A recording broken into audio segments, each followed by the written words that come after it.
Hey, welcome back. So today is the final chapter of Genesis, chapter 50. So if you've stayed with me this long, well done to you. You would have completed the first book of Moses with me. So let's begin chapter 50. And Joseph fell upon his father's face and wept upon him and kissed him. And Joseph commanded his servants, the physicians, to embalm his father, and the physicians embalmed Israel. And 40 days were fulfilled for him, and for so are fulfilled days those which are embalmed. And the Egyptians mourned for him 70 days.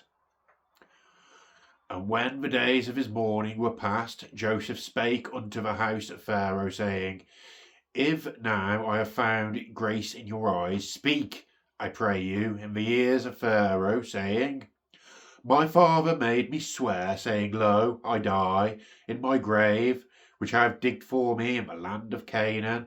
There shalt thou bury me. Now therefore let me go up, I pray thee, and bury my father, and I will come again. And Pharaoh said, Go up, and bury thy father, according as he has made thee swear. And Joseph went up to bury his father, and went with him.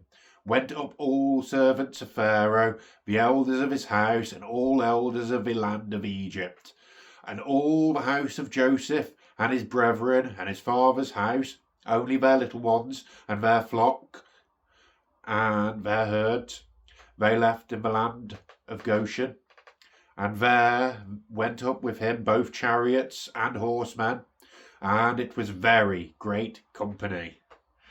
And they came to the threshing floor of Atad, which is beyond Jordan, and there they mourned with a great, very sore lamentation. And he made a mourning for his fathers 7 days. And when the inhabitants of the land, the Canaanites, saw the mourning in the floor of Atad, they said, This is a grievous mourning to the Egyptians. Wherefore the name of it was called Abel Mizraim, which is beyond Jordan. And his sons did unto him according as he commanded them. For his sons carried him into the land of Canaan, and buried him in the cave of the field of Machpelah, which Abraham bought with a field for a possession of buying place for Ephron the Hittite before Mamre. And Joseph returned into Egypt, he and his brethren, and all that went up with him to bury his father. And after had buried his father, and when Joseph's brethren saw that their father was dead, they said, Joseph will peradventure hate us, and will certainly requite us all the evil which we did unto him. And they sent a messenger unto Joseph, saying, Thy father did command before he died, saying, So shall ye say unto Joseph, Forgive, I pray thee now, the trespass of thy brethren and their sin, for they did unto thee evil. And now we pray thee, forgive the trespass of the servants of the God of thy father. And Joseph wept when they spake unto him. And his brethren also went and fell down before his face. And they said, Behold, will be thy servant. And Joseph said unto them, Fear not, for I am in the place of God.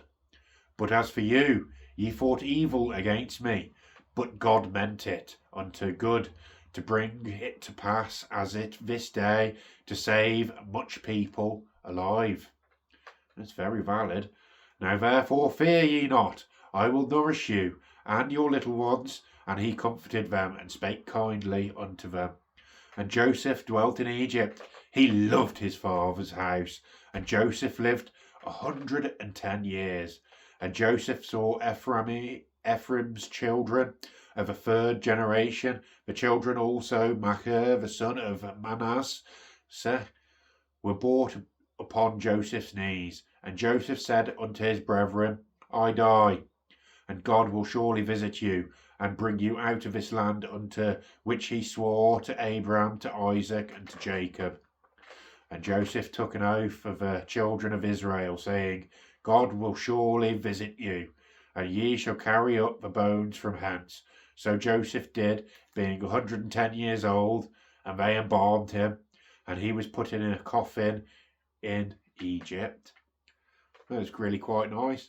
I do like how Joseph was forgiving them, and that, you know, good came from what happened to him. Like, you know, the fact that he was able to stop everyone starving in his own lands because of what his brothers had done. So yeah, it all turned out good in the end. And so that's Israel and Joseph, the end of their days.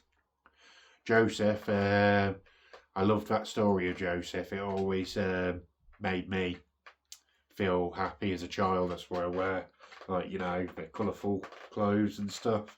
But yeah, it's made me very happy to see that positive end of Genesis.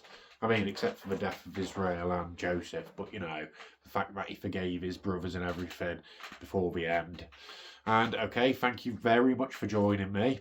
And next time, I think we'll have a quick run over the rest of Genesis, like from the beginning. We'll take like small snippets of everything, and then we'll begin Exodus. So tomorrow we'll be going over Genesis, and then we'll start our journey through Exodus, the second book of Moses. Okay, thanks. Bye. Oh.